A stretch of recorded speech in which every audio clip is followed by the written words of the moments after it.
A man who procrastinates in his choosing will inevitably have his choice made for him by circumstance. Hunter S. Thompson. I could say that I wasted 30 years of my life, but it would be more accurate to say that I waited for 30 years. I waited to be happy, waited to be successful, waited for the someday that everything was supposed to magically happen. What I was really doing was waiting until I had everything figured out before making a choice. Nothing happens while you're waiting. When you don't choose, you're making the worst choice. So if you're tired of waiting, that probably means that you're ready to make some big life choices. Big life choices that will create the life you want. This video is for you. Maybe you think that waiting is not your problem, that you're actually not making a decision because you don't have enough information to make a good choice. But this is how we trick ourselves into believing we're being diligent when we're just using another excuse to wait. The first thing that we need to do is distinguish between different types of waiting.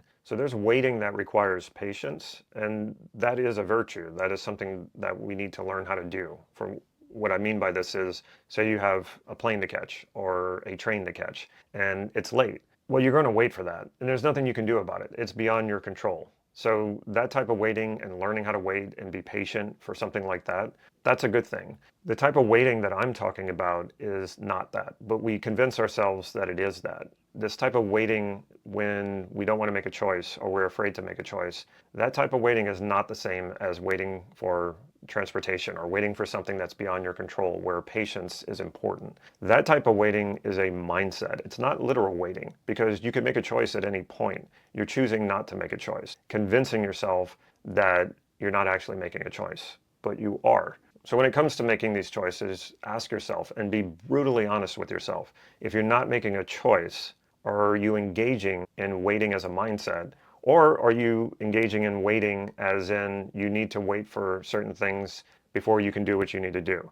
Be careful with that one. It's a very slippery slope, because oftentimes we will convince ourselves that we're waiting for someone else. We're waiting for the economy to get better. We're waiting for all these things that we do not have any control over. And so you might say, well, no, I'm doing that literal waiting that you talked about, Damon. I'm doing that. I'm waiting for the right moment or the right time. But no, you're not, because what you're basically doing is you're taking things that could be within your control, choosing to put them outside of yourself as if they're not within your control, and then saying, oh, I'm being diligent and I'm waiting. You can be making steps toward anything it is that you want to create in your life right now. Now, you might not be able to take the big steps that might require some of these other things that are outside of your control, like other people and the economy or what have you. Sure, there may be some of those big decisions you can't make yet, but you can always be making choices. You can always be engaging in behaviors that are moving you closer and closer to what it is that you want. But it's so easy, so much easier to convince ourselves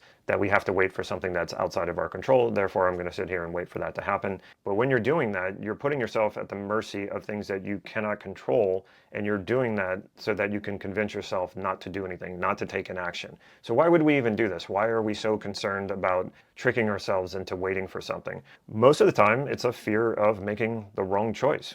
It doesn't feel good to make choices and for them to backfire on us, or for the things that we expect by making those choices not to happen. It's very disappointing when that happens, and we don't want to be disappointed. But most of the time, we're not doing deeper reflection to understand this. We're just trying to avoid as much as possible these painful feelings, and in doing so, we don't do anything, because that's the one way that you can guarantee that you don't feel that pain. You do nothing. But what you're doing is you are making a choice, and that choice is actually going to create a lot more pain throughout your life, and even worse, create something that we call regret. So if there are big life choices that you're not making, be brutally honest with yourself. Ask yourself, are you waiting because you're literally waiting? Something needs to come about before you can make a choice, which is probably not the case. Or are you engaging in the mindset of waiting? If you really look into this and you start to pick this thing apart, you don't have to feel so much pain for making a wrong choice. I think this is really something that's programmed into us at a young age. We make wrong choices and then we get punished for it when we're kids, either by our teachers or by our parents. By the time we're adults, we've associated so much pain to making wrong choices or to being wrong, and then we probably have things like embarrassment and shame piled on top of that, which is also holding you back from making choices. In the moment, it feels so much easier to just put the choice off for later. There's going to be some later where you're going to know so much more, or you're going to be a better person, so therefore you're going to make a better choice. But that later never comes. For one thing, when you're not making choices and you're not taking action, you're not growing, you're not evolving. So you're not becoming that better person who makes better choices. We become better at making choices by practicing. We become better at making choices by making a lot of choices. We want to detach this pain and this fear of making choices and realize the bigger pain and fear that should be not making a choice, how painful that will be down the road, how the regret that you're going to experience for not gotten out there and done the things that you want to do. Because here's the thing, the time is going to pass anyway. So if you're waiting to make a big life choice and the standard for making that choice is some sort of missing information that eludes you right now, you're probably not going to find that bit of information in a year or 10 years from now. And what's going to happen is that 10 years will pass anyway. What will happen, you'll just be 10 years later without having grown or changed. Your life situation will be pretty much the same, except you're going to be older. So in some ways, it's probably going to be worse.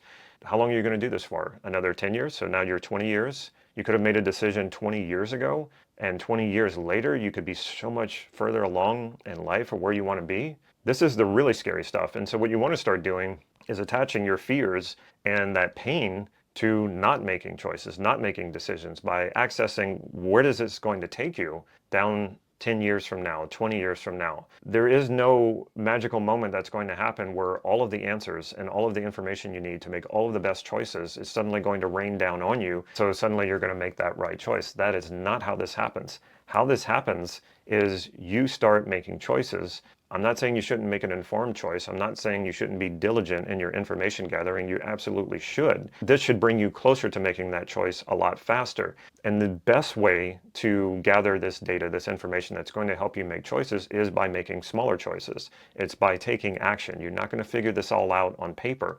And we can get some stuff down on paper. Journaling and planning on paper, it's helpful, it's useful, but you're not going to get it all. But most people do that incessantly, thinking that they're suddenly going to find the answers that they cannot find on paper. To find those answers will take making choices and getting that feedback so that you can make better and better choices. So the main reason to make choices is not to make the perfect life that you want to live with every single choice. That's just not going to happen. The reason why you want to be making choices is because when you make a choice, when you take an action, there's feedback. Is it the feedback you want, as in the successes, or is it moving you towards success? Is that what the feedback is telling you? Or is the feedback telling you you're moving in the opposite direction? Good information either way. If the feedback is telling you this is moving in the opposite direction, well, then you know not to go in that direction. You know not to make that choice. So you course correct. Then you go in a different direction. You test that one out. All of your choices should be seen as more like tests, feedback, and then once you have the feedback you want, then you know to go more and more in this direction. But if you're so afraid of making a choice because you're going to make a wrong choice or a bad choice, whatever that means to you, you're not engaging this process. So you're stuck. What I'm getting at here is better to make a choice, to take an action, even if it's a bad one, even if it's a wrong choice, because at least then you can course correct and make the right choice. At least now you have new information. What you can do every time you make a choice and it doesn't work out well, it's not over. Failure is only feedback. There's nothing conclusive about failure. So if you make a choice and it doesn't turn out well, now make it right. Make another choice to make it right. That's all you have to do. It's not over. It's not failure unless you quit. So it's better to make a choice even if it's wrong, because now you have feedback rather than indecision, which is much worse. When you have that feedback, now you can make the choice right, which is much faster and less painful than stewing in indecision. If you've made it this far, brace yourself. This is about to go much deeper. I'm going to get into a simple truth that most people don't accept. In fact, when I bring it up, about half the people watching this video will jump off. For those who can accept this truth, you're going to feel more alive than ever before. So I've already mentioned regret, and that is what is holding most people back from making decisions, is a fear of regret. But like I said, you're going to end up with a much bigger regret at the end of your life if you've been holding off making decisions, because like I said, you're going to get older anyway. Things are going to keep going. Life doesn't stop for you while you're waiting to make a choice, even though we feel like it does, but it doesn't. And you need to understand that so that you realize you're heading for the biggest regret ever. Now, There is a way to make sure that you make good decisions, that even if they're bad, they're still fulfilling decisions. I cover this in an entire video about regret. I'll link that video to this video. And now for that scary truth that I mentioned earlier. How I stumbled across this truth was when I was an insurance agent and I had to sell life insurance. To me, it was very obvious why you would want life insurance. At the time, I was a new parent, a new father, a husband. I also contributed financially to my household, like most people do. If something happened to me, my family, my kids, my wife, they were going to not only be hurt by the loss of me, they were going to be hurt financially, massively. Life insurance made perfect sense to me. When I started to sell it, I sold it from that very logical, just makes sense to have it, especially to people who really needed it. The strange thing is I could have that conversation with someone and they could nod in agreement and say, yes, I need this. This is important. And they would always finish by saying, but I need to think about it. After that person left my office, I would usually never see them again. This made no sense to me. So I was new to the insurance business. I could sell a lot of the other products, no problem. This one product, or just discussing it, had the strangest effect on people.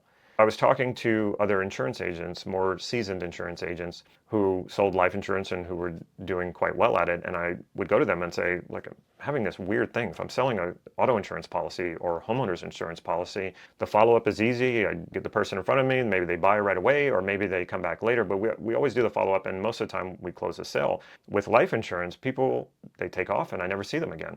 And these insurance agents started laughing and they go, well, yeah, of course. And I'm like, well, what am I not getting here? What's happening here? And they said, you have to find a delicate way to have this conversation with people in such a way that they don't have to confront their mortality. Because what you're asking them to do, Damon, in front of you, is to confront the fact that they will die someday. Not only that, it might be tomorrow, or it could be 30 or 40 years from now. The truth is that most people don't accept their mortality at all. And this was a clear sign of that. People would have the conversation, it would bring this to their attention, their mortality, and then they didn't want to come back because they didn't want to have to face that. You could ask people, are you going to die? And all of us, we know that we will someday. So yeah, we're willing to say that. We do it kind of at a distance. We don't do it with actual acceptance of our mortality. Because if we did, that person would absolutely get that life insurance policy. Not only that, if we truly accept that we're going to die someday, that gives us a sense of urgency, that there is no waiting. What am I waiting for? When I'm waiting, I'm actually just dying, because every second, all of us are dying, right?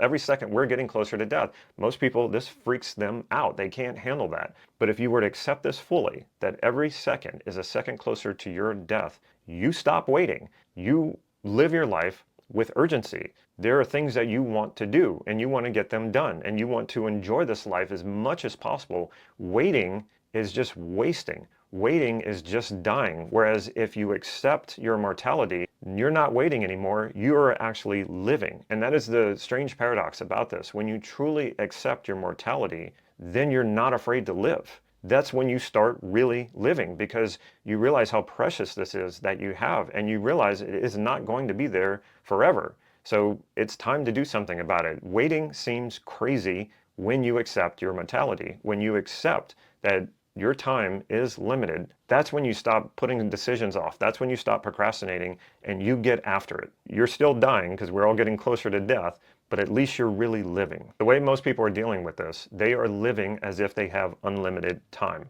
When you are waiting, you are acting as if you have unlimited time. That tells me that you have not fully accepted your mortality. Now I get it. It's a kind of a strange thing to do. It's kind of a strange thing to even think about. But the truth is the more you think about it, the more it's not.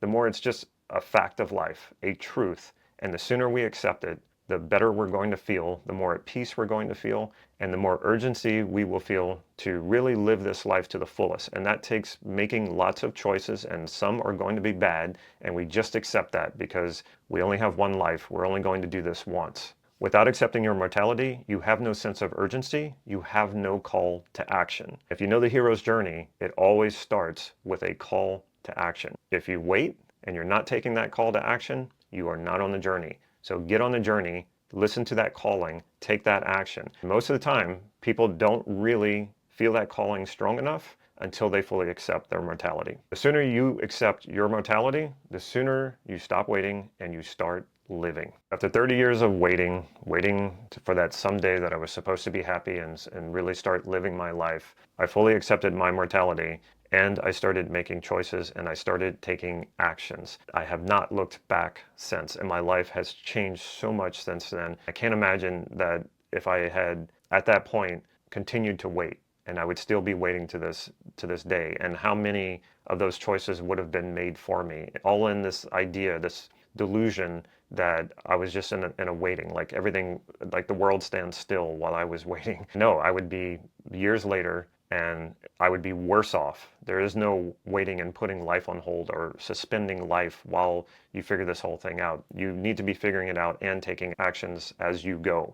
Did I make choices that didn't go well? Yes, I made many of those choices that didn't go well. Along with accepting my mortality, I also accept that I'm not perfect. And I also accept that I'm not psychic. There's no way I can know how the outcome of a decision is going to turn out before it happens. That's why you have to get out there and try these things. And then you collect that feedback, you collect that data, then you make better choices. What happens is you start to accept yourself. You start to realize that, yeah, there's no way that you can make sure and guarantee that every choice you make is going to work out. If you take this lighter approach to making choices, you don't regret so much, because really you're learning more. The more information you have, the better decisions you're going to make. You don't get caught up in this so worried about making choices, because you always know that you can make whatever choice that doesn't go well, you can always make it right. As I mentioned, I made an entire video about regret and how to make the best possible choices you can make and avoid regret, and actually leverage regret to make you a better person, to help you make better decisions. You'll find that video right here.